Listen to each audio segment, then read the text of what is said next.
Assalamualaikum warahmatullahi wabarakatuh. Nama saya Nurul Ifa binti Zulkifli, nombor matrik 2016088. Pertama sekali saya ingin mengucapkan ribuan terima kasih kepada pensyarah Dr. Julaina. Tidak dilupakan juga kepada rakan-rakan sekelas yang dikasihi. Hari ini saya akan menerangkan mengenai format penulisan berita. Apa yang kita perlu lakukan untuk menghasilkan sesebuah penulisan berita yang baik. Saya akan terangkan dan saya juga akan berkongsi mengenai sebuah penulisan berita yang saya sendiri hasilkan semasa perbincangan kita pada hari ini. Baiklah, saya akan teruskan dengan format penulisan berita. Apa yang kita perlu letak dalam sesebuah penulisan berita? Apa yang kita perlu tahu untuk menghasilkan sesebuah penulisan berita yang baik? Baiklah, sebelum tu penulisan berita merupakan sebuah karangan yang mempunyai format. Okay. Karangan berita ditulis untuk memberikan maklumat ataupun pengetahuan kepada pembaca mengenai sesuatu peristiwa yang berlaku. Karangan jenis berita memerlukan fakta atau maklumat mengenai sesuatu peristiwa seperti kebakaran, kemalangan dan sebagainya. Untuk menghasilkan penulisan berita yang baik, anda seharusnya memikirkan 5 jenis persoalan. Apakah 5 jenis persoalan tersebut? Pertama ialah apa? Yang kedua ialah siapa? Yang ketiga bila? Keempat di mana? Dan yang terakhir sekali ialah mengapa? Maklumat dalam kandungan berita seharusnya dapat menjawab kelima-lima persoalan ini.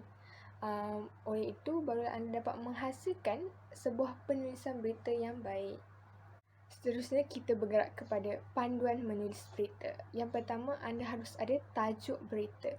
Tajuk berita ini sangat penting ya, kerana tajuk ini yang akan menarik perhatian pembaca untuk membaca penulisan anda.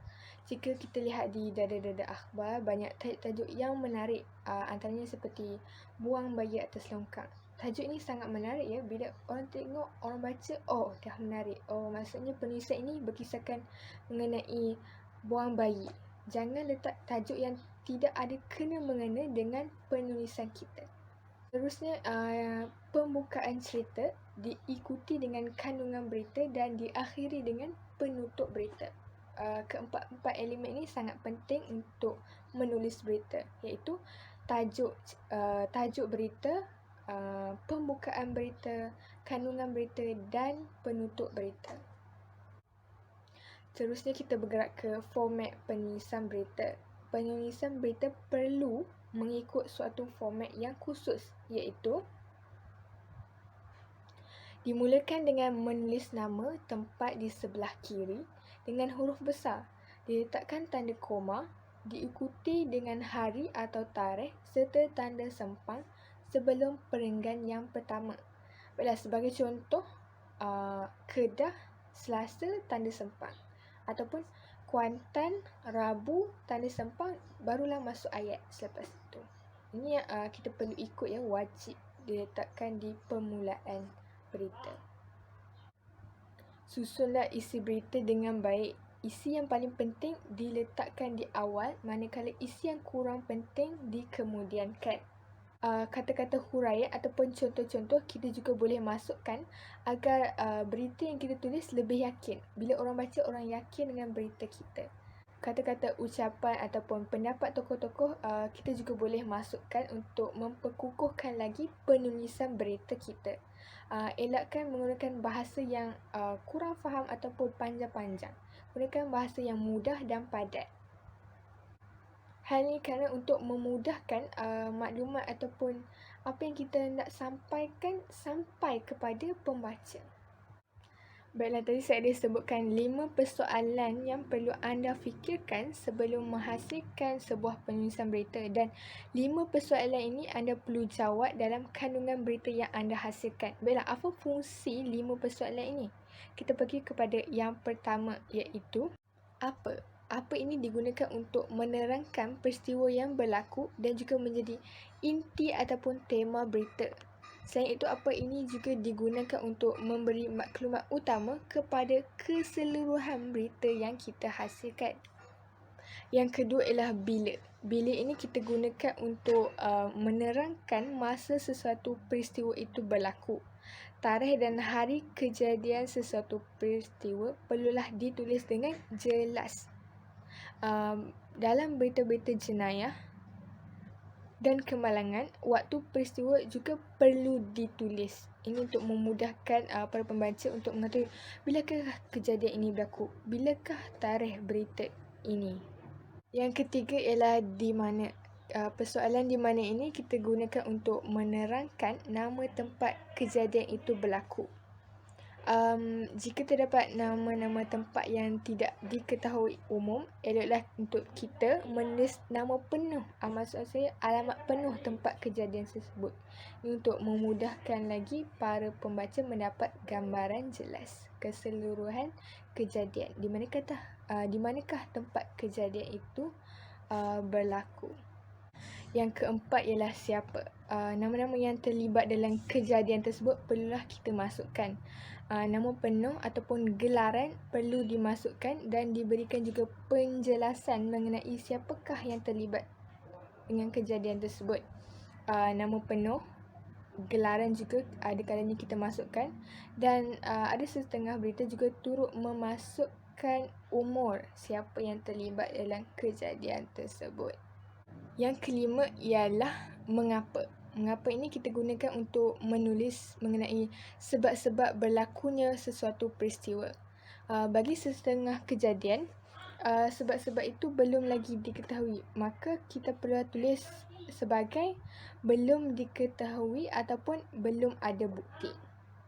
Kita masuk pula kepada bahagian yang kedua, itu saya akan menceritakan serba sedikit tentang penulisan berita yang saya hasilkan.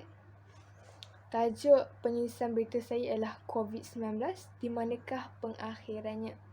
Pada bahagian pembukaan berita, saya masukkan latar belakang COVID-19. Di manakah berlakunya COVID-19, asal usulnya.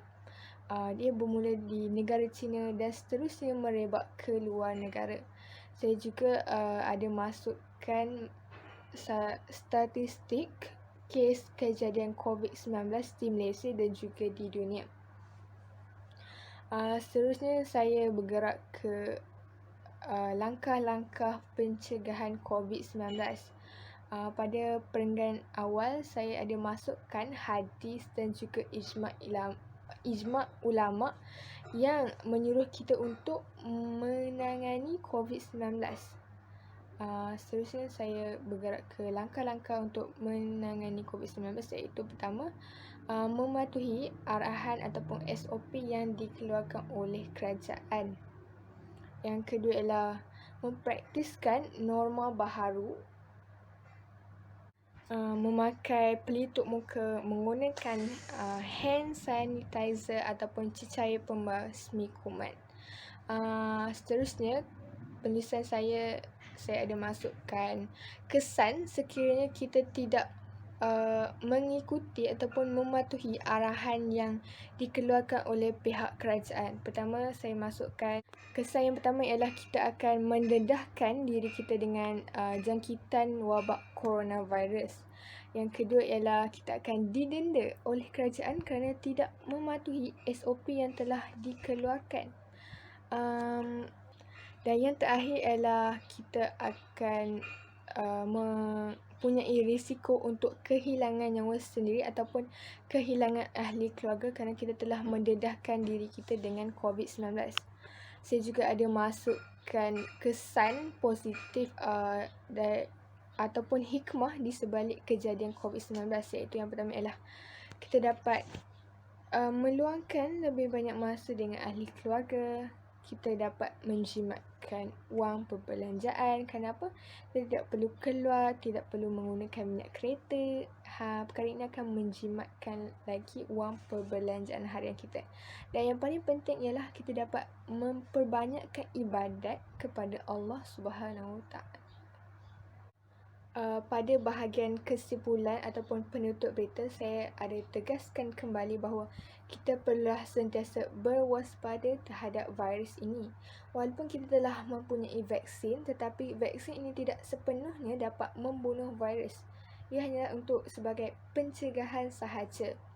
Saya juga ada masukkan ingatan supaya kita berfikir demi manfaat orang lain. Maksudnya ialah walaupun kita mempunyai petugas barisan hadapan, tetapi kita haruslah juga menjalankan tanggungjawab kita, iaitu duduk di rumah. Jangan sampai diri kita dijangkiti kerana kita tidak mahu membebankan lagi bebanan petugas barisan hadapan.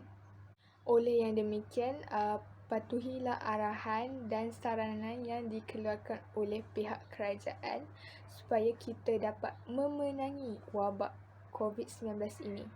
Saya rasa itu sahaja daripada saya. Sekian, terima kasih.